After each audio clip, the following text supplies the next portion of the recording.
Hi folks, it's Dean here again from Dean's Beer Reviews. We're going to do another Belgian Trappist ale today. If those of you who are not 100% sure what a Trappist ale is, if you're new to these sort of beers, then refer to Dean's Beer Reviews number 2, which is Orval Trappist ale, which I'll give a brief explanation. I do run on a bit as to what a Trappist beer is and what a Trappist monastery is, etc. There are 7 in the world, and this is one of them. This is Achel.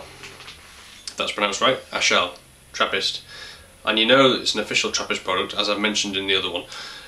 If you see the stamp, there's a little hexagonal stamp on it that says authentic Trappist product. And this is actually very, very tiny. You won't be able to make that out at all, I don't think. It's that sort of a shape there. You probably won't be able to see that at all. It's minute, but it's bigger on some bottles than it is on others. But if it's got that stamp, good on you. It's the genuine thing. The Achel Brewery, like I say, is in Belgium. This is a style known as a dubbel. Quite often in not only Trappist beers, although it started with Trappist, but monastic sort of Belgian abbey ales, you'll find they come in 2 main styles, a double and a triple. Some of them even go up to a quadruple. Basically that just means how many times it's re-fermented in the bottle, so i.e. the stronger it's going to be.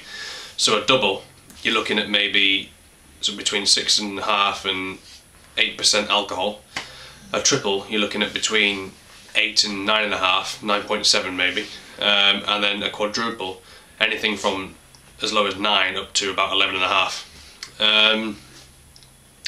And also doubles, they tend to be a sort of a deep dark brown colour. It all depends on the malts they use. And triples, they use like Pilsner malt and a few other things, but a triple is a light, more blonde beer. Usually quite a nice straw coloured blonde, and a quadruple is sort of halfway between. It's like a nice deep amber sort of colour.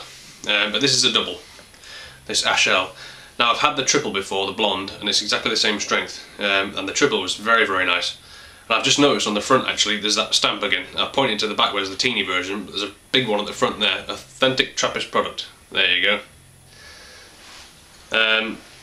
Yeah, like I said, I've had the blonde and it was lovely, so I'm quite expecting high things from this. This is the Bruin, or Bruin, however you want to pronounce it, French or Flemish. Right, let's crack it open and pour it out.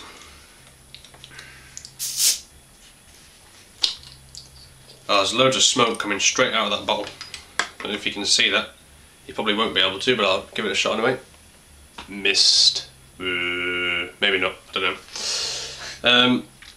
The glass of choice today is a proper Trappist chalice glass. This is the branded with the Chimay logo.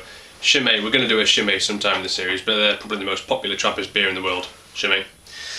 I haven't got an Achel glass, so the Chimay one it is, but this is a really good glass. Right. Oh, it's a very sweet malty smell coming from that straight away. Right. Excuse me, sorry, I've had a bit of a cold, so if I sound a bit groggy and look like I'm drooping, I do apologise. I've woken up especially for this. Right. And I'm going to go to sleep again as soon as I've drunk this, so make the most of me for the next few minutes. Right, here we go. Pour. Cheers. Whoa, I barely even touched that and I've got a massive head coming already. My wife's laughing again in the background. What's so funny?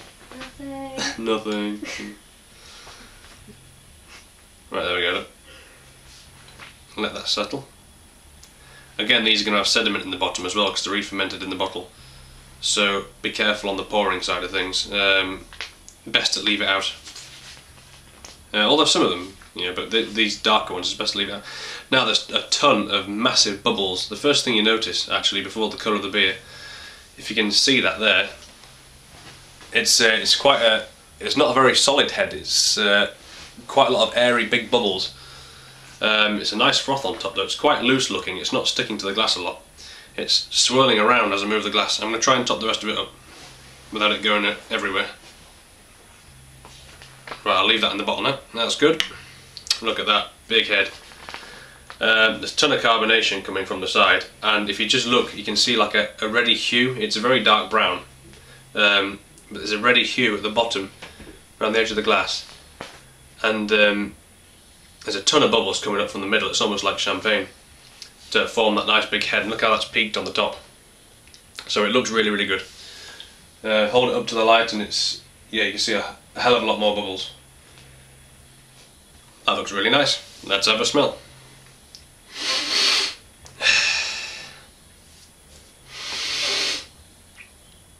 It's a bit yeasty in the smell side of things. I'm just trying to be careful not to get this up my nose because it's massive.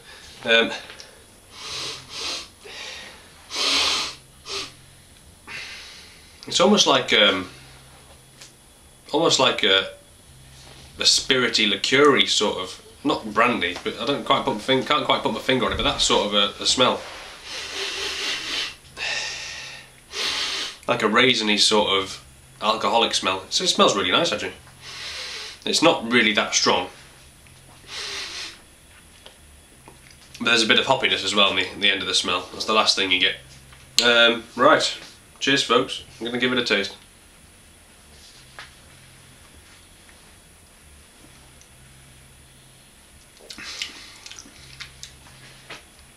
Oh, big taste. Oh, another one.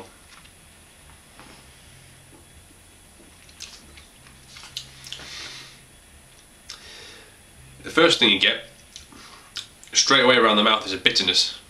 So there's definitely a hop presence in there because it's bitter. I'll give it another one, see if we can get something else out of it.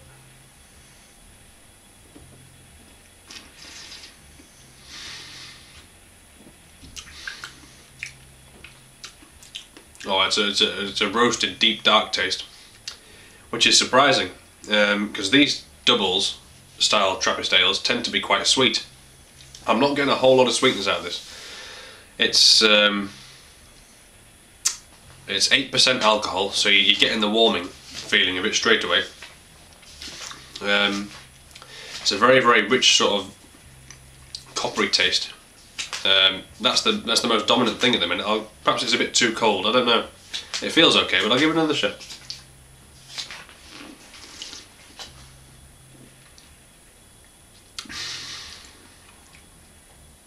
Yeah, that typical deep, dark, raisiny sort of dark fruity taste that are commonplace in these sort of beers. There could, for my liking, there could be a little more sweetness to balance things off, although it's very nice. It's not as nice as the blonde though. If you can get hold of the blonde or the triple, I would go for that one because I would say it is nicer, definitely. I'm just gonna see if there's a difference if I pour the sediment in. There we go. Because quite often with these beers, if you pour the sediment in, it just sort of enhances the flavour a little bit. There you go. That's the whole lot. Look at that head go straight back up again. Right. Let's have a.